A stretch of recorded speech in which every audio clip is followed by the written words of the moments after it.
빅데이터가 여러분들에게 아직은 좀 생소한 단어일 수도 있다는 생각은 들어요. 근데 이 빅데이터에서의 그 빅이라는 의미가 물론 우리가 생각하는 그 많다라는 의미의 빅도 되지만 사실은 지금은 그 빅의 의미가 약간 밸류, 그러니까는 더 가치 있다라는 의미의 빅으로 많이 또 쓰이고 있습니다. 물론 데이터를 통해서 예전에 알지 못했던 많은 것들이 지금은 알 수 있는 그런 사회가 되다 보니까 그 전에 이런 예측이 가능하기 때문에 훨씬 더 좋은 쪽으로 많이 활용이 좀 되고 있는 거예요.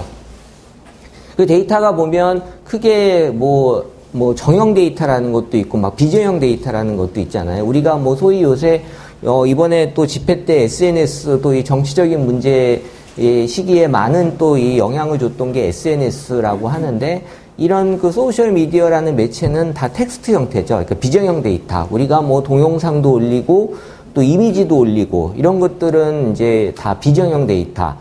예전에는 사진을 많이 올리셨다면 지금은 또 동영상을 많이 올리는 그래서 실시간으로 내가 촛불 집회에 참가하지 않아도 그쪽에 있는 상황 자체를 서로 공유할 수 있는 그만큼 뭐 네트워크 환경도 좋아지고 우리가 뭐 스마트폰이라고 하는 좋은 그런 어떤 그 매체를 갖고 있기 때문에 우리가 공간이라고 하는 개념 자체가 지금 많이 또 예전하고 달리 달라지고 있었고 지금 뭐 몰래 뭘 한다는 건 되게 어려운 시대가 된 거죠. 정형 데이터는 우리가 기존부터 아주 오래전부터 많이 활용이 됐고 분석이 됐던 데이터들입니다. 그래서 우리가 요새 뭐 장 같은 거 보실 때 여러분들은 모르시겠지만 뭐 마트에서 여러분들이 어떻게 뭘 구매했는지를 다 기존의 데이터를 분석을 해서 그래서 이제 미국에서 많이 나온 그런 사례지만 이 맥주와 기저귀 같은 것들이 뭐 목요일 날, 금요일 날 그 남편들이 와이프가 심부름 시켜서 마트에 와서 기저귀를 사면서 항상 맥주를 같이 사더라. 그러면 이제 그 맥주하고 기저귀를 같이 이렇게 진열대에 놓으면은 더 살 확률이 높은 거고, 그걸 아예 그냥 테이프로 탭핑해버리면 더 사람들이 많이, 남편들이 살 거다라고 해서 그런 어떤 데이터 분석을 활용을 하는 경우도 많이 있고요. 또, 미국의 유명한 그 타겟이라고 하는 그 대형마트는 사람들의 구매 품목들을 계속 분석을 해서 이 사람이 앞으로 뭘 살 것인지까지도 알아내서 미리 쿠폰을 날려주는. 그래서,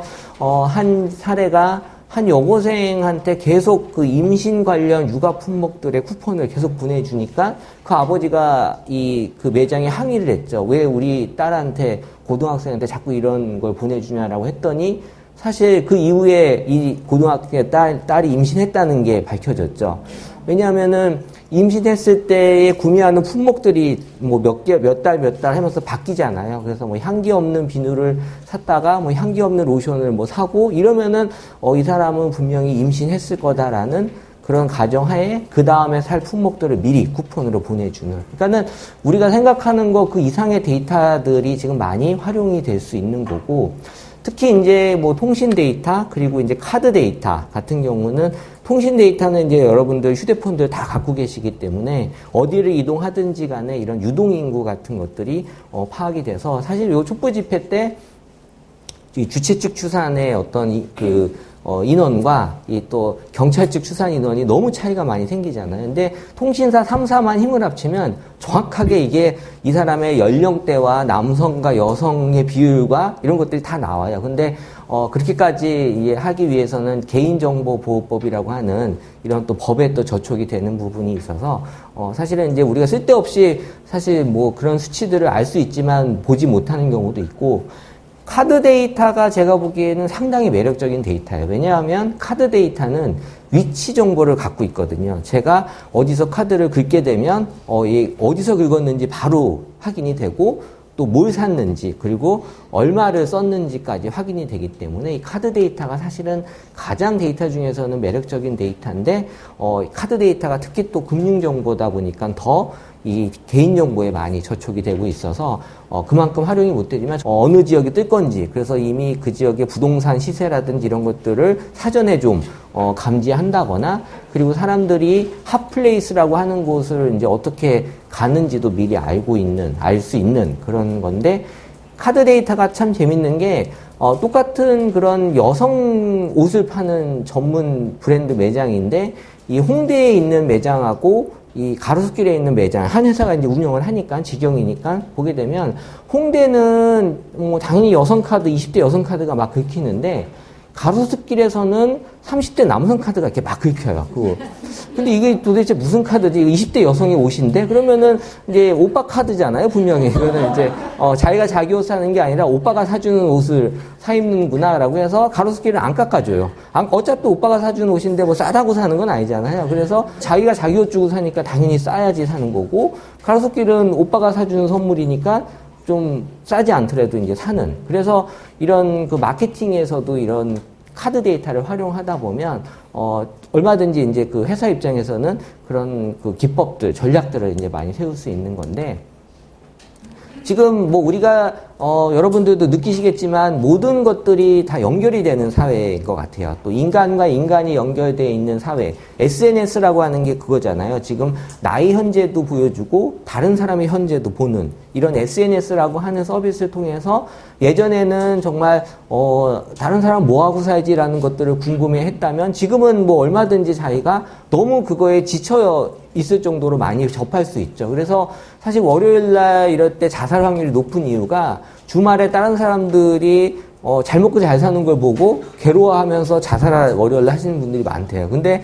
사실 보면 그 사람도 좋은 것만 올리는 거기 때문에 사실 그런 부작용들이 있어서 지금은 이제 그런 것들을 좀 약간 지쳐하시면서 관계를 좀 개선해 나가려고 하는 게 보이고 있고, 지금 사물과 인간은 뭐 우리 뭐 IoT라고 표현하는데 이런 그 인간이 사물하고 연결이 되면서 훨씬 더 좀 좋은 활용들이 많이 되고 있는 측면이 강한 게, 최근에 제가 뭐 다른 쪽에 산업자원부 이런 쪽하고도 일을 많이 하는데 그 냉장고에 그 센서를 부착을 시키자. 그래서 우리 보통 혼자 사시는 노인분들 많이 계시잖아요. 특히 이제 지방에 좀 그 홀로 계시는 어머님이나 아버님이 제대로 잘 계시는지 뭐 매일매일 전화로 확인하기도 좀 한계가 있고 하기 때문에 TV는 안 볼 수도 있지만 냉장고는 안 열 수가 없는 어떻게 보면 그런 가전제품이거든요. 그래서 이 하루에 몇 번 이 냉장고 문이 열리고 닫히는지를 일단 기본적으로 체크를 하고 있다가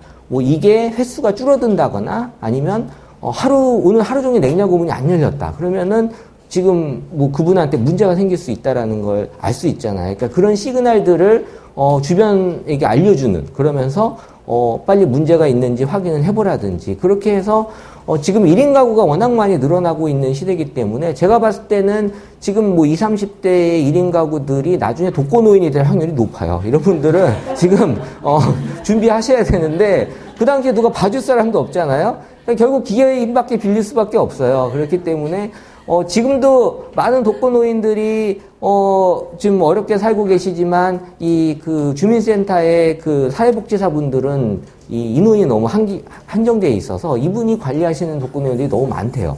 그렇기 때문에 뭐 매일 방문하는 것도 한계가 있고, 그래서 이제 제가 3년 전에도 계속 제안을 드렸던 게 이분들한테만큼은 뭐 CCTV까지 다는 건 그래도 프라이버시 문제가 있으니까 이분들의 그 가정의 그 집의 전력 사용량이나 그리고 또 약 안 드시는 독거노인은 없을 거 아니에요. 약 같은 거 약국에서 바로 타면 실시간으로 확인이 되거든요.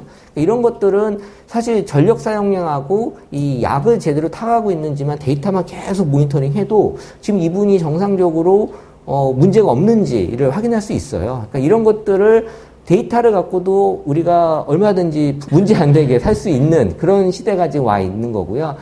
잘 모르실 수 있는데 이제 우버나 에어비앤비 같은 게 되게 지금 잘 나가는 서비스예요. 우리나라는 우버가 택시 기사님들의 워낙 지금 힘들이 세셔서 제한적으로밖에 안 쓰지만 전 세계적으로 이 우버라고 하는 택시 회사는 이 우버가 없으면 움직이기 힘들 정도로 그런 유명한 택시 회사인데, 이 전 세계에서 가장 큰 택시 회사가 단 한 대의 택시도 보유하고 있지 않아요.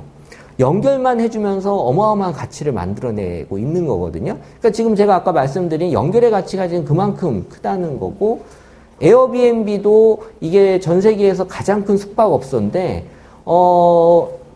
단 한 대도 숙박업소를 보유하고 있지 않아요. 에어비앤비도. 그러니까는 이 수요자와 공급자를 연결만 해줌으로써 지금 만들어내는 가치들이 어마어마하게 많다는 거고요. 그러니까 이런 것들이 지금 앞으로 우리 사회에 더 많이 발전을 할 거고, 기존에 우리가 뭐 운전하시는 분들 아시겠지만 대리기사 이제 보통 많이 부르실 때 중간에 항상 누가 있었냐 하면 상담사가 있었어요. 그래서 전화를 하면 상담사가 접수를 하면서 그 대리기사님과 전화하신 분들을 연결하는, 그 어떻게 보면 연결을 사람이 해줬는데 지금은 스마트폰이 해주잖아요. 그러니까 지금 당장 직업을 잃으신 분들이, 전화 상담사분들이 직업을 잃어요. 그래서 지금 대부분의 대리기사 회사는 다 전화 상담사들이 없고 이 기계로 다 연결이 되는 서비스들을 하고 있는 거고요.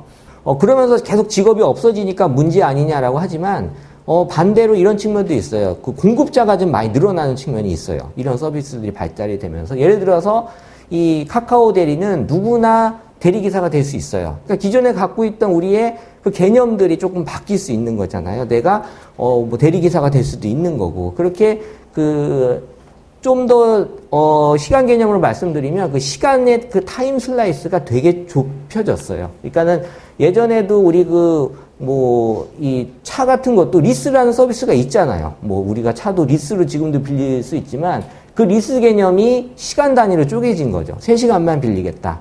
뭐 하루만 빌리겠다.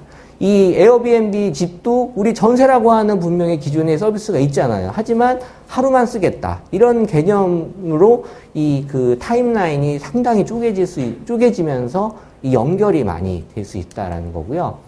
우리가 이 IoT, 이 사물과 인간이 연결되면서 얼마나 생활이 좋아졌는지를 보여주는 만화인데, 항상 그렇듯이 이 직장에 다시는 이게 지금 이제 그 과장님인데, 이 친구들과 이제 술을 마시고 싶어 하시는 과장님과 집에서 이제 언제 들어오나 벼르고 있는 사모님이 항상 이렇게 있는 상황에서, 이 과장님이 원격으로 스마트폰으로 집에 보일러 온도를 낮춰버립니다. 그러면은 기다리고 계시다가 조금 있다가 다시 보일러 온도를 30분 뒤에 올려요. 아주 높게 올려요. 그러면 정상적인 인간이라면 저렇게 이제 쓰러져서 잠을 잘 거고, 근데 뭐 불까지 꺼버리죠. 그리고 나서 충분한 본인의 시간을 즐긴 다음에 이제 언제 들어왔는지 모르게 저렇게 이제 있게 되면, 사실 뭐 우리가 하는 이런 서비스가 무슨 뭐 거창하게 뭐 나라의 경제 빅데이터가 아니라 이 가정의 평화에도 충분히 기여할 수 있다라는 거 보여드릴 수 있는 거고요. 그러니까 이런 것들이 어떻게 보면 지금 먼 훗날의 얘기가 아니에요. 지금도 지금 할 수 있는 서비스들이고, 지금도 이렇게 하고 있는 서비스들이기 때문에, 이런 그 데이터라고 하는 것들이 우리 실생활에 많이, 우리도 알게 모르게 어느 정도 지금 많이 들어와 있다라는 거 보여주는 거고요. 지금 뭐 계속해서 뭐 나오고 있는 뭐 1차 산업, 2차 산업 혁명이 지금은 이제 그 정보통신 혁명 이후에 이제 4차 산업 융복합 혁명이 이제 일어나고 있는 건데요. 지금 제가 말씀드리는 이제 데이터 관점에서, IoT 관점에서, 또 인공지능 관점에서 이런 서비스들이 많이 이제 발전을 할 거예요. 그래서 지금은 뭐 사람과 기계와 기계 간의 어떤 그런 연결의 소통의 이런 그 서비스들이 많이 발전을 할 거고요. 이런 서비스들의 핵심은 그 실시간인 것 같아요. 그래서 나와 다른 사람, 아니면 나와 어떤 물건을, 사물을 연결해 주는데 그 실시간이냐 아니냐를 이제 보통 많이 중요하게 다루는 거고요. 이 카톡 많이 쓰시잖아요. 이제 카톡을 쓰는 사람의 행태를 보면 이분이 아날로그 세대인지 디지털 세대인지 알 수 있는 게, 카톡을 보통 이제 딱 누구한테 딱 보내신 다음에 좀 한참을 쳐다보시는 분들이 있어요. 이분이 혹시 봤나? 그리고 혹시 답변을 주나? 이분은 아날로그 세대예요. 왜냐하면 나의 현재와 그 사람의 현재를 계속 맞추려는 거거든요. 그러니까 싱크를 맞추려고 하는 게 아날로그 세대고, 요새 젊은 세대들이 카톡하는 게 옆에서 이렇게 보시면은 보내고 나서 바로 다른 일이에요. 닫던지. 왜냐하면 어차피 보내는 건 나의 현재고 받아서 보는 건 너의 현재지, 내가 그것까지 그 사람하고 맞추려고 하진 않거든요. 싸이월드부터 카카오 스토리까지 뭐 많이 있는데, 싸이월드는 지금 잘 안 쓰죠. 싸이월드가 한때 상당히 열풍을 불었을 때가 있는데, 싸이월드가 사실 지금 하는 서비스들이 어떻게 보면 시초 역할을 많이 했었어요. 너무 빨리 서비스를 하지 않았나라는 생각도 들고. 근데 싸이월드가 결정적으로 어느 순간부터 힘들어졌는데, 그 시기가 시어머니가 며느리한테 일촌 신청하면서부터 이때 급격하게 싸이월드가 몰락을 했거든요. 왜냐하면 며느리 입장에서 쓸 이유가 없는 거죠. 내가 왜 그걸 써? 시어머니가 계속 보고 있는 걸 내가 쓸 이유가 없잖아요. 그래서 이제 관계 형성에 있어서의 어려움이 있구나라는 걸 알고, 지금 다른 서비스들은 관계들이 그렇게 레이어, 그러니까는 이제 그 관계를 둘 수 있게 돼 있어요. 그래서, 다른 사람이 못 볼 수도 있는 거고, 그러니까 페이스북은 지금 뭐 여러분들도 가끔 보실 수 있겠지만 내가 얼마나 잘 살고 있는지를 많이 또 보여주고, 지금은 뭐 알고 싶은 거, 그리고 어떻게 사람들이 하고 있는지를 다 데이터를 통해서 알아낼 수 있는 거죠.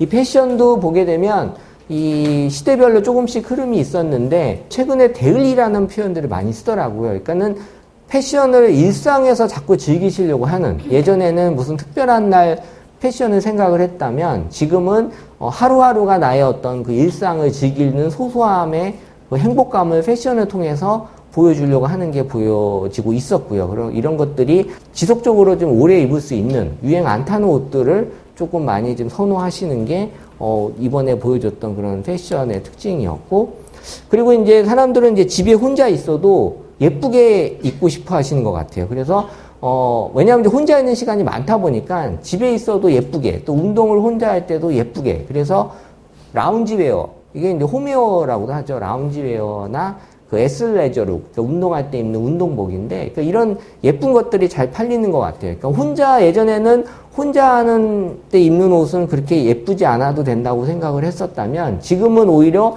혼자 있을 때 본인의 만족도를 높이는 그런 예쁘게 보이는 것들에 관심이 좀 높게 나타나고 있다라는 게 보여졌었고, 최근에 이런 패션이나 이런 쇼핑에 있어서 특징은 이 충동 구매를 안 해요. 그러니까 예전에는 그 지른다라는 표현들 되게 많이 썼거든요, 사람들이.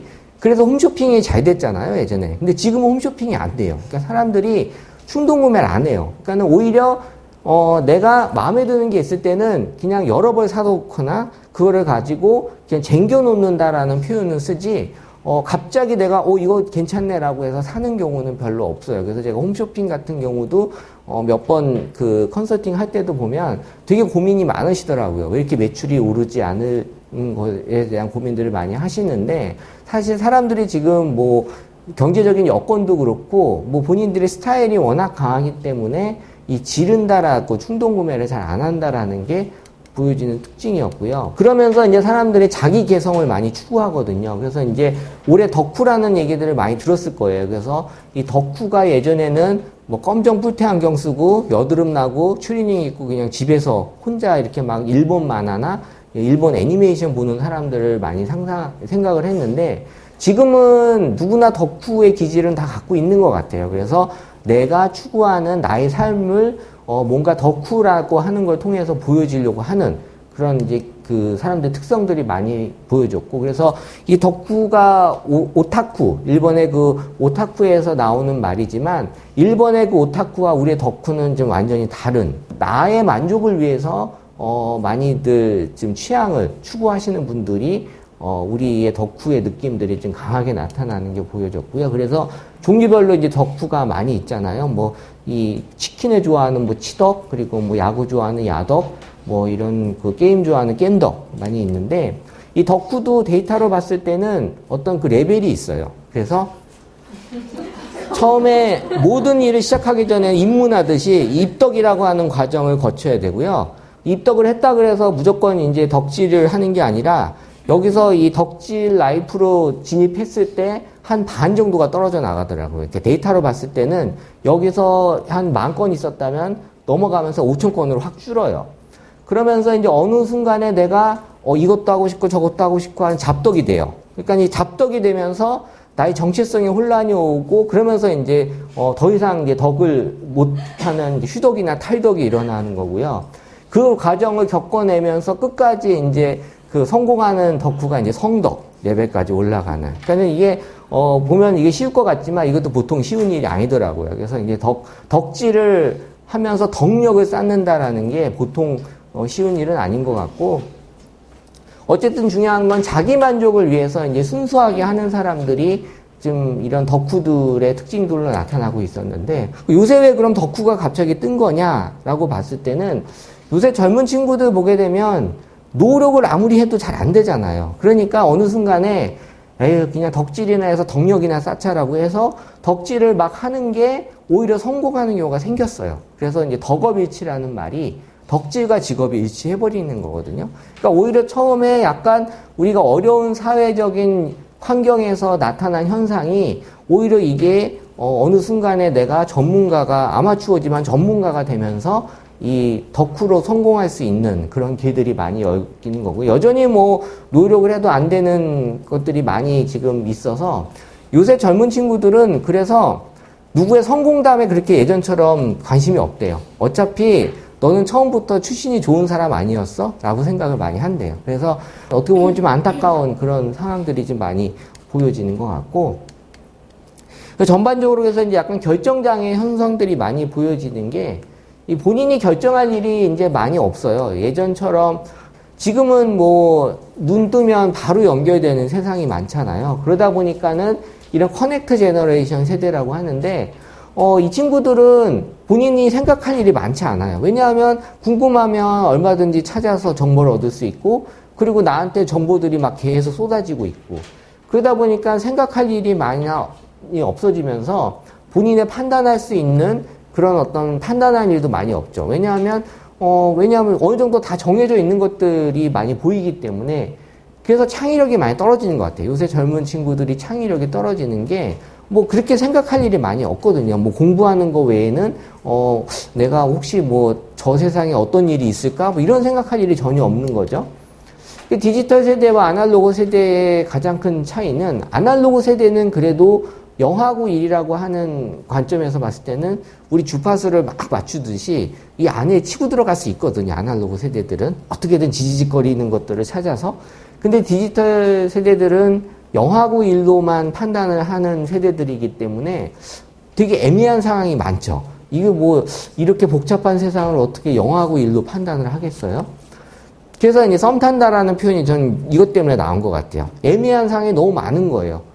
물론 뭐 연애에 대한 썸 탄다라는 얘기로 많이 보여지긴 했지만, 사실 0하고 1로 표현할 수 없는 세상에 판단할 수 있는 요소들이 너무 많기 때문에 이런 썸 탄다라는 표현을 많이 쓸 수밖에 없었던 거고, 또 한 가지 특징이 이제 댓글인데, 이 댓글이 예전보다 훨씬 더 잘 만들어지고 있어요. 그러니까 댓글이라고 하는 게 예전에는 그냥 쓰레기로만 많이 봐줬다면, 지금은 댓글이 뭐 여러분들 읽어보시면 아시겠지만 되게 괜찮은 글들도 많고, 그리고 지금은 댓글을 통해서 젊은 세대들이 막 소통을 해요. 그리고 심지어 어떤 컨텐츠를 볼지 말지, 그리고 이걸 읽을지 말지를 댓글로 먼저 판단을 해요. 댓글을 보고 댓글에 평가가 좋으면 읽고, 댓글에 평가가 나쁘면 안 읽고. 그러니까 본인이 판단할 일이 거의 없죠. 그러니까는 여기도 마찬가지로 결정장애가 생기는 거죠. 그러니까 본인이 보고 판단해야 되는데 남이 판단한 걸 갖고 본인이 그거를 활용하기 일이 많아지면서, 이 댓글이라고 하는 게 어쨌든 좋은 작용에서 많이들 컨텐츠로서 활용이 되고 있는데, 지금은 카톡 많이 쓰시기도 하지만 이게 입담보다는 필담이 되실 것 같아요. 지금은 말 잘하는 사람보다는 글 잘 쓰는 사람, 그리고 표현 잘하는 사람이 훨씬 더 인기가 있어요. 그래서 요새는 글 쓰는 책 더 잘 팔리고 있고요. 또 학원도 약간 그런 강의하는 학원들이 인기가 있대요. 빅데이터 관점에서 이 바라본 현대 미술에 대해서 이 데이터를 이제 분석한 건데, 제가 뭐 사실 미술에 대해서 그렇게 크게 뭐 조예가 있진 않지만, 그래도 일반인의 눈에서 바라보는 현대 미술은 사람들이 어떻게 SNS에서 보여지고 있는지를 말 그대로 그냥 객관적으로 일단 제가 표현을 한 건데, SNS 상에서 가장 많이 현대 미술이라고 해서 화제가 된 작품은 보시는 요 사진이었어요.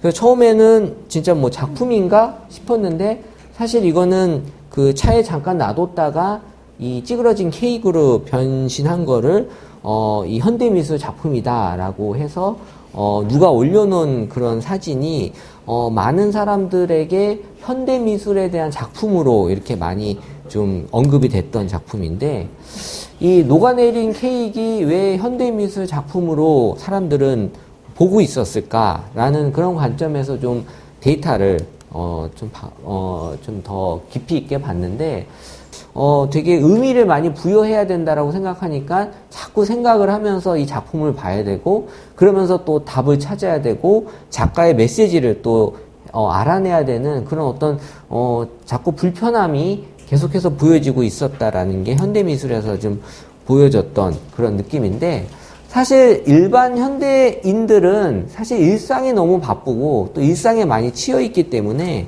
사실 어디 가서 또 생각하라고 하는 것 자체가 되게 좀 불편하거든요. 그래서 사람들은 좀 힐링을 하고 싶고 좀 편한 공간을 많이 찾고 싶은데, 미술관에 가서 또 거기서 고민을 해야 되고 생각을 해야 된다라는 것 자체가 되게 좀 부담스러운 느낌으로 현대미술을 좀 접하고 있다라는 게 SNS상에서 지금 보여진 그런 특징이었고, 근데 이제 제가 바라봤던 관점은 K-팝, 음악은 사실 우리가 되게 전문성이 음악도 있는 분야지만 이 K-팝은 있는데 K-아트는 없잖아요, 지금.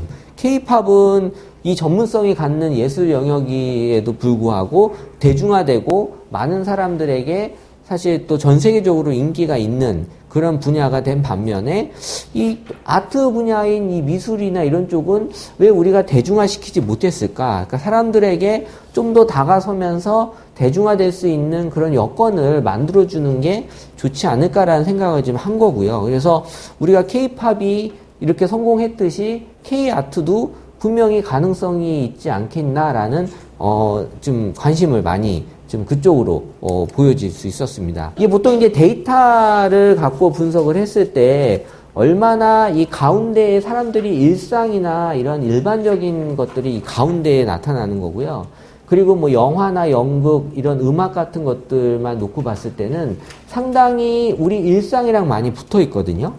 근데 현대미술은 좀 동떨어져 있어요. 그러니까 사람들은 일상에서 영화나 뭐 심지어 연극 그리고 음악 같은 경우는 뭔가 나하고 같이 붙어 있다라고 생각을 하는 반면에 이 현대미술 같은 경우는 좀 나하고 다른 영역이다라는 생각들을 이 네트워크의 그림상에서도 이게 보여질 수 있었는데, 이게 이 관계 네트워크라고 해서 사람들이 표현하는 것들과 어떤 분야를 이렇게 같이 얼마나 거리가 멀게 있냐, 가까이 있냐를 이제 분석하는 건데, 사실 현대미술도 약간 복고의 그 대중성을 또 가져가긴 했었더라고요. 그래서 한 10월 달에는 현대미술도 일단 복고에 대한 전반적인 코드를 보여지기도 했었다고 하는데, 사실 이 복고라고 하는 것도 유행이기 때문에 현대미술도 분명히 유행을 탄다라는 거거든요. 그러면 이왕이면 좀 더 대중적으로 같이 더 다가서면서 사람들에게 어필할 수 있는 부분들이 분명히 있지 않을까라는 생각들을 많이 이 데이터를 통해서 좀 할 수 있었고, 근데 중요한 건 그렇게 어렵고 난해하고 부담스럽지만 사람들은 미술관을 가요. 일단은 미술관을 그래도 가야 된다고 생각을 하는 거예요. 그래서 사람들은 미술관이 극장이나 영화관보다도 언급량으로 보면 많아요. 이게 왜 많냐 하면, 사람들이 영화관 갔다 그래서 영화 본다라고 이렇게 SNS에 잘 안 올리지만 미술관 가면 무조건 찍어서 올려요. 그렇기 때문에 언급량이 높은 거예요. 그러니까 미술관이라고 하는 게 나한테는 보여지기 위한 장소로 느껴지는 거죠. 그만큼 미술관을 갔다라는 건 뭐 가서 내가 불편할 수는 있지만 어쨌든 나에게 뭔가 뭐 했다라는, 숙제를 했다라는 느낌을 주는 거예요. 사실 현대미술에 대해서도 사람들이 뭐 어쨌든 다른 분야랑 비슷하게 긍정적인 감성, 사실 이게 뭐 현대미술을 부정할 이유는 없는 거죠. 제가 보통 방송사에서 뭐 분석할 때 보면 뭐 예능이나 이런 드라마 같은 경우는 되게 비판 많이 해요. 뭐 이게 무슨 나와서 뭐 하는 거냐, 이게 뭐 재미도 하나도 없다라고 하지만 교양 프로그램에 대해서는 비판하는 사람들이 없어요. 왠지 아세요? 교양 프로그램 비판하면 교양 없는 사람이 돼버리거든요. 그래서 교양은 뭐 아예 그냥 얘기를 안 해요. 뭐 보지도 않고 뭐 그냥 뭐 좋아, 좋네라고 얘기하거든요. 미술도 마찬가지인 것 같아요. 뭐 내가 사실 미술에 대해서 뭐 비판을 한들 나한테 크게 뭐 큰 이득이 없다라고 생각하기 때문에 그런 측면에서 긍정이 좀 높게 나온 것도 분명히 있다고 보거든요. 그러니까 이런 것들을 좀 찾아내서 뭔가 또 대중화시킬 수 있는 요소들을 가져나갈 수 있다라는 게 이제 필요하다는 거고요. 그 미술관을 사람들이 정말 가는 목적을 봤더니 사실 미술관하고 날씨하고 되게 연관성이 높아요. 사람들은 날씨가 좋은 날 미술관을 가야지라는 생각들을 일단 많이 하세요. 그래서 이제 미술관에 날씨 좋은 날 가는 이유가 사실 거기서 뭔가 힐링을 좀 얻고 그리고 또 사진도 찍고 뭔가 여유를 갖고 싶어 하는 느낌이 분명히 있거든요. 이 미술관은 가장 그 거리가 지금 근접해 있는 곳을 좋아하시더라고요. 그래서 이제 종로에 있는 미술관들을 가장 언급을 많이 하고 있고요. 그리고 이 단일 미술관 중에서는 과천 미술관에 대해서 얘기를 또 많이 하고 있었고, 그러니까는 밀접하게 나하고 좀 가까이 있는 곳에 그냥 편하게 갈 수 있는 곳을 많이 생각을 하시는 것 같아요. 그래서 일단 종로의 작은 미술관들을 그래도 이제 많이 선호하신다라는 게 보여지고 있었고, SNS에서 바라본 이 과천 미술관에서의 가장 많이 언급됐던 작품들은 이 검은 숲, 그리고 바람의 조형, 그리고 뭐 다다익선. 어쨌든 사람들은 요런 작품들을 일단 SNS 상에서는 언급을 좀 많이 하는 그런 작품이었고요. 뭐 과천 현대미술관이 그래도 뭔가 사람들에게는 여전히 뭐 서울대공원하고 가까이 있어서 뭐 겸사겸사 가는 곳일 수도 있지만, 그래도 이제 사람들이 현대미술관으로서 과천 현대미술관을 그래도 가장 많이 생각을 하고 있는, 그리고 뭐 가고 싶은 곳, 그리고 아름다운 곳, 이런 뭐 좋은 얘기들도 다채로운 곳, 생각들을 많이 하고 있다는 거고요. 사실 뭐 예술이라는 관점에서 봤을 때도 제가 책을 한번 좀 더 분석을 해봤는데, 이 책이 확실히 그 시즈널리티가 있어요. 가을에 많이 읽는 게 책은 맞는 것 같고, 어쨌든 뭐 우리가 바쁘게 살면서 시간은 없지만 그래도 책을 많이 접하려고 하는, 그래서 책에 대한 감성이 뭐 음악이나 뭐 미술 뭐 못지않게 책에 대한 감성은 또 높게 나타나고 있는 그런 감성 중에 하나였고, 사람들은 일주일 중에 그래도 주말에 책을 많이 시간을 할애해서 읽으시려고 하는 것 같아요. 그래서 일단 수목금보다는 토, 일, 월, 화에 일단 책을 가장 많이 언급을 좀 해주고 있었던 거고요. 그리고 일단 어떤 책을 많이 읽는지를 봤을 때, 일단 사람들은 그 소설에 대해서 가장 많이 언급을 하고 있고요. 그리고 이제 장르로 봤을 때는 이제 판타지를 장르를 많이 선호하셨는데, 사실 제가 이거 분석한 이유는 지금처럼 사람들이 지치고 힘들 때 어떤 책을 선호하는지를 좀 분석하고 싶어서 이 데이터를 좀 봤었던 거고, 요일마다 이제 사람들이 선호하는, 언급하는 게 달랐는데, 월요일 소설, 화요일 시집, 수요일 문제집이 모르겠어요. 수요일 왜 문제집이 나왔는지, 수요일 문제집, 목요일 만화, 금요일 시집, 토요일 동화, 일요일 만화. 그러니까 사람들은 이 토요일, 일요일, 월요일 날 약간 좀 편하게 읽고 싶어 하는 그런 것들이 이제 책에서도 보여질 수 있었고, 그리고 이제 이게 그 장르도 요일별로 이제 조금 다르게 나타났는데, 일단 역사와 판타지를 사람들이 선호한다는 건, 역사는 어쨌든 지금의 어려움을 과거의 어떤 사건이나 이런 걸로 극복하려는 게 의지가 보이는 게 역사잖아요. 그러니까 지금 그만큼 우리가 지금 힘들다라는 걸 사람들이 좀 느끼면서 역사책을 좀 읽는 것 같고요. 판타지는 지금 이 현실을 좀 벗어나고 싶어 하는 거잖아요. 그러니까 책을 통해서도 지금 사람들이 지금 현실에서의 약간 좀 벗어나고 싶어 함을 좀 보여주고 있었던, 그래서 뭐 역사 판타지에 대한 책들을 많이 지금 선호하고 있다라는 게, 지금 우리가 지금 사회를, 좀 보여주고 있는 그런 단면을 책을 통해서도 이제 보여줄 수 있었고요. 역사에 대한 관심이 지금 계속해서 많이 높아지고 있는 것 같아요.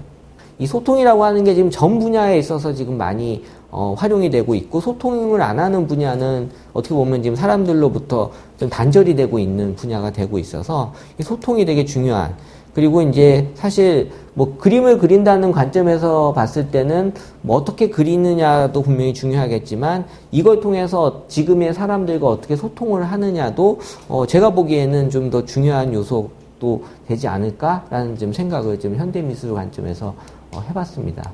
그래서 이제 사람들이 인간관계라고 하는 게 아까 말씀드렸듯이 너무나 많은 인간관계를 통해서 지금은 오히려 더 부작용을 많이 느끼고 있다 보니까, 그래서 이제 관계에 대한 권태기를 느끼면서 이 개선을 많이 끊는 거죠. 그런 활동들을 많이 하세요. 그래서 지금은 나 홀로 1인 가구에 대한 비중이 높아지는 것도 너무 많은 사람과의 관계를 통해서 오는 그런 어려움이나 스트레스를 이제는 받고 싶어 하지 않는, 그러면서 이제 전반적으로 관태기에 대한 인식들이 많이 좀 퍼지면서 이 관계를 다이어트 하려고 하는, 그런 현상들이 뭐 20대를 중심으로부터 해서 지금 많이 지금 보여지고 있는 특징이고요.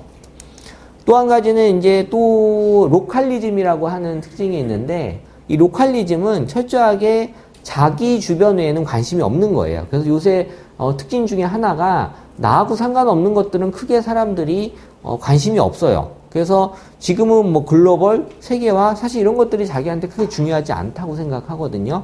사실 미국조차도 트럼프가 당선이 된 것도 제가 보기에는 철저하게 로컬리즘이에요. 지금 미국인들한테 세계 평화가 무슨 의미가 있어요?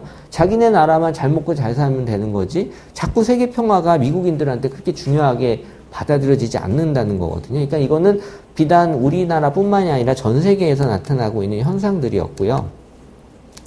그래서 제가 뭐 아시는 분도 계시겠지만, 구글이 우리나라의 지도를 반출해달라고 요청한 적이 있었어요. 그래서, 한때 10월달, 9월달, 10월달, 그것 때문에 정부에서 되게 많이 고민을 했었고, 지금은 이제 반출 불허에 대한 얘기를, 전달이 됐는데, 사실 제가 이거를 그 당시에 그 과제를 이 국토부에서 받아서 여론을 좀 분석해달라고 해서 분석을 했는데, 이거 분석하면서 제가 느낀 건데, 사람들이 어떻게 생각하냐 하면 구글에게 우리 지도를 주는 거에 대해서 알아서 하세요예요. 관심 없어요. 어차피 내가 내비게이션 내 차에 있는 거 잘 되는데 구글한테 지도를 주든지 말든지 그건 정부가 알아서 하세요라는 거거든요. 그러니까 관심이 없어요. 왜냐하면 자기하고 상관없는 거에 대해서는 철저하게 관심을 갖고 있지 않는 그런 게 앞으로도 더 많이 벌어질 것 같고,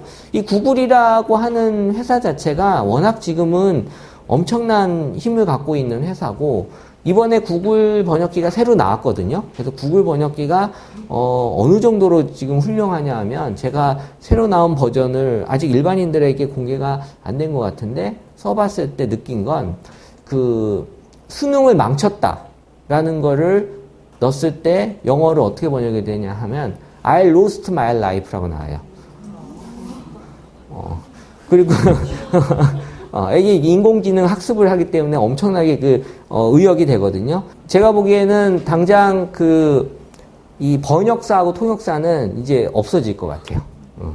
이 실시간으로 번역이 되거든요. 그러니까는 구글이 그만큼 갖고 있는 그 능력이 대단해요. 그러니까 구글 세상이, 이제 미국은 완전히 구글 세상인데 전 세계가 이렇게 구글화 될 수 있는 시간이 계속 좁혀지는 것 같아요. 물론 사실 그것 때문에 오는 편리함과 이로움도 많이 있겠지만, 어쨌든 이제 직업을 잃는 사람들도 많이 생길 거고, 언어 장벽은 이제 확실히 없어질 것 같아요. 우리가 로컬이라고 하는 거에 대해서 예전부터 되게 관심이 많았어요. 그래서 로컬 푸드, 이거는 어느 지역이 또 명물이고 하는 것들에 대해서 계속 그 음식에 대한 뿌리를 많이 찾았잖아요. 그래서 로컬에 대한 그 관심은 앞으로도 계속 높아질 거다라는 게 나오는 거고, 그래서 이제 로컬 라이프 스타일, 우리가 미국처럼 큰 나라는 아니지만 여기 어떤 종로 스타일, 어느 지역 일부 동네 스타일 같은 것들이 계속해서 많이 만들어질 것 같다는 거고, 그리고 로컬 커뮤니티도 많이 생길 것 같고요. 있었던 거고요. 2017년을 그래서 보면 사실 가성비 얘기를 많이 하셨는데, 주변에서 이게 사람들이 너무 싸다고만 이제 선호하진 않는 것 같아요. 그러니까 물론 싼 거를 많이 좋아하지만 그 중에서도 내가 이것만큼은 꼭 놓치지 않아라고 하는 것들이 다 사람마다 있어요. 그 취향들이 있다 보니까 거기에 대한 가치 소비만큼은 사람들이 포기하지 않는, 그래서 취향을 존중하면서 가치 소비가 2016년도를 조금 사람들에게 많이 어필이 됐었던 것 같고요. 그리고 저는 2017년도를 경험, 테이스티 소비라고 정의를 했는데, 지금 렌탈 서비스 엄청나게 잘 되고 있거든요. 그러니까 내가 금전적인 문제도 있지만 직접 내가 소유하지 않더라도 충분히 빌려서 경험할 수 있으면 기꺼이 하는 거예요. 그래서 특히 이번에 송년회에 여성분들 동창회 나가실 때 지금 롯데백화점에서 의류 대여 서비스를 한 150만 원짜리 옷을 1박 2일 7만 원에 대여를 해주거든요. 명품 옷을. 근데 그렇게 인기래요. 그러니까는 뭐 그 정도 내가 쓰는 건 할 수 있고 굳이 내가 소유할 필요는 없다라고 생각을 하는 거고. 그러니까는 뭐 그렇게 시대가 워낙 유행이 바뀌기 때문에 내가 빌려서라도 하는 게 더 효율적이다라고 생각을 하시는 것 같아요. 합리적인 소비. 그러면서 지금 뭐 렌탈 시장 많이 지금 떴고요. 그리고 관련해서 이제 B급. 이게 B급이 이 급이 낮았다의 B급의 의미보다는 조금 다르다라는 의미의 B급이 더 전반적으로 많이 퍼지는 것 같고, 그래서 그 전에 보여지지 않았던 뭔가 새로운 모습, 그리고 다른 모습, 그리고 서툴지만 약간 친근한 모습을 사람들은 많이 좋아한다. 그래서 이제 B급에 대한 얘기들이 많이 나타나고 있었고, 그리고 이제 오히려 또 소비에서도 이게 B급 제품, 유통기한이 다가오거나, 그리고 이제 한번 전시가 됐거나 흠집 있는 제품 싸게 파는 것들, 오히려 뭐 그런 것들 더 좋아하시는 분들이 많은 것 같더라고요. 내가 합리적으로 샀다라고 생각들 많이 하시는 것 같고요. 그리고 지금 전반적으로 우리가 주류가 이끄는 사회처럼 보이지만 비주류도 힘이 있다라는 것들을 많이 지금 보여주고 있잖아요. 그럼 비주류가 갖는 그런 힘들을 이런 B급이라는 걸 통해서도 많이 찾으려고 하는 것 같고, 그래서 뭐 상품도 B급이고 또 요새 광고도 이제 B급 광고 이런 것들이 좀 보여지고 있고요. 뭐 2030 세대들은 약간 체리 피커족이라고 해서 이렇게 약간 알맹이만 빼먹는 그런 어떤, 그래서 그 이번에 수능 때도 수험생 그 결시 비율이 엄청 높았다 그랬잖아요. 그 왜 그러냐면 직장인들이 한 3만 원 주고 저걸 해요. 그 수험 신청을. 그러면은 어차피 시험 보려고 하는 게 아니라 수험표가 있으면 수능 끝나고 그 미장원 같은 데 가면은 뭐 5만 원 할인해주고 놀이공원 50% 할인해주거든요. 그러니까는 훨씬 남는 장사를 하는 거예요. 그러니까 특히 이제 성형수술을 많이 해요. 그러니까 성형수술 같은 경우에는 할인율이 훨씬 크기 때문에 자기가 3만 원 주고 그거를 하는 게 훨씬 맞다고 보는 거죠. 그러니까 그게 이제 체리피커족이라고 하는데, 그러니까 그 정도로 되게 머리를 많이 쓰는 거예요. 예. 결시율이 계속 늘어나고 있어요, 이게. 그게 이제 그만큼 사람들이, 이런 소비나 이런 쪽으로 만족도를 높이는 그런 생각들을 많이 한다는 거고, 뭐 실버 세대들은 지금 100세 인생을 바라보기 때문에, 남은 인생을 기다리기보다는 그래도 뭔가, 교양 그런 어떤 그거에 대한 관심이 높은, 그러니까는 교육에 대한 열정이 여전히 높으세요. 그래서 KBS도 이 실버 세대를 겨냥하는 그런 교양 프로그램도 지금 많이 만들려고 하거든요. 이분들이 앞으로도 계속 무엇인가를 공부하고 싶어하는 욕구들이 강하기 때문에 이런 것들을 좀 만들어 주려고 하는 게 분명히 필요할 것 같고요.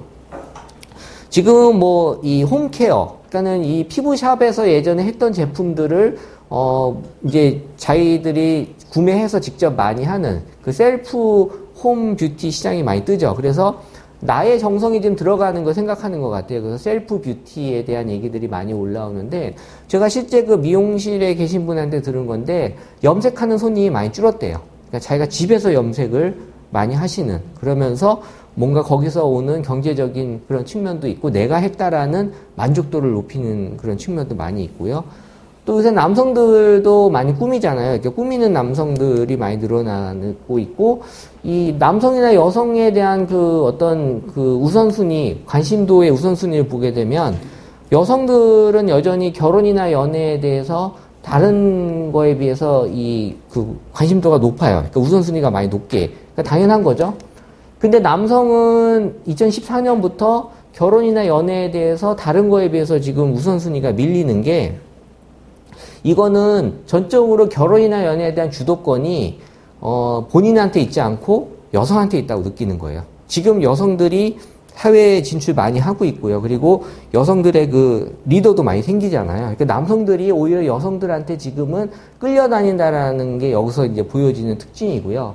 그래서 이제 남성이나 여성들의 그 뷰티, 그러니까 서로 뭘 좋아하는지 이성적인 관점에서 분석을 했을 때, 여성은 여성의 나이에, 본인의 나이에 맞게 남성들을 좋아하세요. 20대 여성, 20대 남성 좋아하고, 30대 남성, 30대 남성 좋아하고 딱 좋아하는데, 남성들은 본인의 나이가 독립변수예요. 독립변수라 하면 전혀 영향을 주지 않는 거죠. 그래서 20대 남성, 20대 여성 좋아하고, 40대 남성, 20대 여성 좋아하고, 50대 남성, 20대 여성 좋아하거든요. 그러니까 여기서 알아야 될 우리가 그 코드는 그러니까 여성은 안티에이징이 맞아요. 여성은 젊어 보이고 이 동안이 어떻게 보면 매력의 어떤 그 미의 기준이 맞지만 남성은 젊어 보이는 게 그 미가 아니라는 거죠. 남성은 이 웰 에이징, 그 나이에 맞게 내가 이렇게 건강하게 잘 있다라는 것만 보여줘도 충분히 남성의 매력을 보여줄 수 있기 때문에 너무 어리게 보이려고 하면 이제 남성들이 이제 문제가 생기는 거예요. 그래서 이런 것들이 이제 남성 화장품, 남성 패션 이런 쪽에서도 이제 제가 데이터 같이 공유하면서 이렇게 지금 활용을 많이 하고 있는 거고. 그래서 남성 잡지 표지 모델로 가장 많이 나온 배우가 조지 클루니거든요.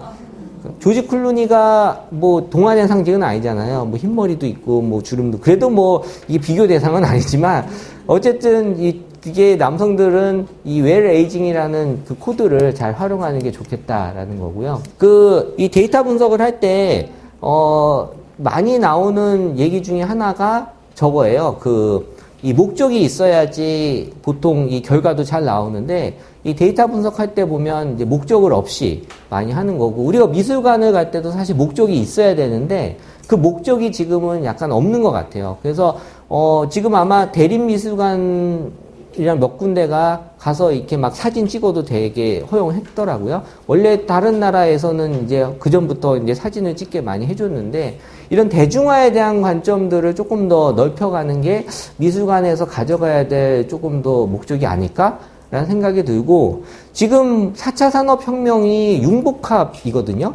그러니까 이제 미술이라고 하는 분야가 너무 아까 보여줬듯이 독립적으로 가서는 제가 봤을 때 지금 전체적인 이 시대 흐름하고는 맞지는 않아요. 지금은 융복합 시대이기 때문에 미술이 어떤 다른 분야랑 같이 겹쳐지면서 새로운 시너지를 내줘야 되는 거고 우리가 융복합이 잘 안 돼서 문제가 많이 생기는 것 중에 하나가 제가 봤을 때는 얼마 전 배터리 같은 거 터지잖아요. 사실 뭐 이게 뭐 배터리의 문제는 아닐 수도 있지만 예를 들어서 배터리 팀한테 무조건 배터리 용량만 늘리라고 하면은 이 기술은 한계가 있기 때문에 그 한계를 넘어서는 건 좀 많은 노력과 시간이 필요한데 배터리 용량의 한계는 배터리만으로는 안 되고 이제는 다른 쪽하고 같이 융합이 돼서 넘어서야 될 기술이라는 거죠. 그러니까 지금 우리가 모든 기술에 있어서의 한계에 많이 도달했기 때문에 이런 융복합이 필요하다라는 건데 우리가 지금 그게 잘 안 되는 이유가 사실 기업도 그렇고 사람도 그렇고 서로 칸막이들이 너무 많아요. 그래서 특히 기업 같은 경우는 옆 팀에서 뭐 하는지 모르고 옆 팀이랑 또 경쟁해야 되고 이런 시대이기 때문에 융복합이 더 힘든 시대가 지금 되고 있는 거고 사실 그런 것들을 누가 빨리 먼저 극복하고 벗어나는지가 앞으로의 어떤 그 새로운 시대를 가져나가는 방법인데 그러니까 그런 관점에서는 지금 우리가 가장 필요로 하는 게 지금 유연성인데 유연성을 잘 기르기 위해서는 항상 본인이 부족하다라는 거를 가지는 방법밖에 없는 것 같아요. 그래서 내가 부족하기 때문에 무엇인가를 자꾸 받아들이려고 해야지 이미 나는 다 채워놓고 내 생각대로만 하려고 하다 보면 나이가 들면서 또 나이가 들지 않더라도 더 어렵게 갈 수밖에 없는 그런 게 가장 보이는 특징 중에 하나였고요. 그러니까 지금 제가 요새 촛불을 가장 많이 분석을 했는데 촛불을 분석하면서 이렇게 보여줬던 특징들이 쭉 있었어요. 1차 집회부터 6차 집회까지 쭉 있었는데 사람들이 그전에 이제 우려라고 하는 그런 심리적인 그런 표출을 하다가 어느 순간에는 이제 분노로 그게 표출이 됐고 마지막 단계에는 6차 촛불 집회는 그게 심판으로 나타났어요. 그러니까 우려와 분노와 심판이 나타나면서 이때 사람들이 지금 뭔가 움직이는구나라는 게 보여졌거든요. 그러니까는 지금 SNS라고 해서 보여지는 데이터 자체가 예전에는 그냥 스쳐 지나가는 데이터가 아니라 이걸 통해서 사람들이 자꾸 무엇인가를 만들어내려고 하는 게 보여졌고 저는 그 중에서도 이 40대, 20대와 30대들이 본인들은 본인들의 세계를 추구한다고 생각하지만 나름대로 40대를 엄청 SNS상에서는 지켜보고 있어요. 그러니까 40대가 움직이면 20, 30대도 따라 움직이는 게 보이거든요. 어차피 뭐 50대, 60대 분들은 약간 40대에 또 의존하는 경향도 분명히 있을 거고요. 그러니까 6차 촛불 집회 이후에 40대들이 좀 많이 움직여줬어요. 그러니까 40대가 움직이면 세상이 바뀐다라는 말이 저는 이번에 좀 약간 실감이 났었던 말이고 20대, 30대가 그럼 왜 40대를 바라보냐 하면 지금 20대, 30대들이 약간 소외되어 있는 세대거든요. 자기네들이 취직도 안 되고 이 사회에 아직 정착이 못했기 때문에 40대들을 계속 벤치마킹을 하고 있어요. 그러니까 40대 코스프레를 하는 거죠. 그러니까 40대가 하면 따라하고. 그러니까 40대가 복고를 찾으니까 20, 30대도 복고를 찾아요. 원래 복고는 20년 전이거든요. 그러니까 40대가 찾은 복고가 1988이나 90년대잖아요. 그래서 90년대 음악이 지금 다시 뜨고, 뭐 응답하라 1988이 뜨는데, 20년대 복고는 그럼 20년 뒤를 들어가면 어디예요? 이 젖병 빨대라서 얘네들은 복고를 찾을 게 없잖아요. 그래서 찾아낸 게 역주행이었어요. 얘네들이 찾아내는 복고는 3, 4년 전에 떴다가 잠시 없어졌던 것들을 다시 끄집어내는. 그래서 뭐 음원 역주행이니 3, 4년 전에 유행했던 것들을 다시 끄집어내는. 그러니까는 이게 어떻게 보면은 유행을 따라가는데 자기 나름대로의 어떤 것들을 추구하는. 그러니까 저는 현대미술도 분명히 유행을 같이 따라가줘야 되는 게 맞는 것 같고, 현대미술만의 그런 특성들을 가지면서 대중들과 같이 접할 수 있는 이런 것들이 분명히 있어줘야지 사람들이 미술관에 갔을 때 내가 힐링이라고 하는 코드를 분명히 찾을 수 있는 공간. 날씨가 좋은 날은 무조건 미술관에 가서 사람들이 편하게 있어 하는 공간들을 저는 미술관이 만들어주는 게 정답이 아닌가 생각을 합니다. 오늘 강의 여기까지 하겠습니다. 감사합니다. 네.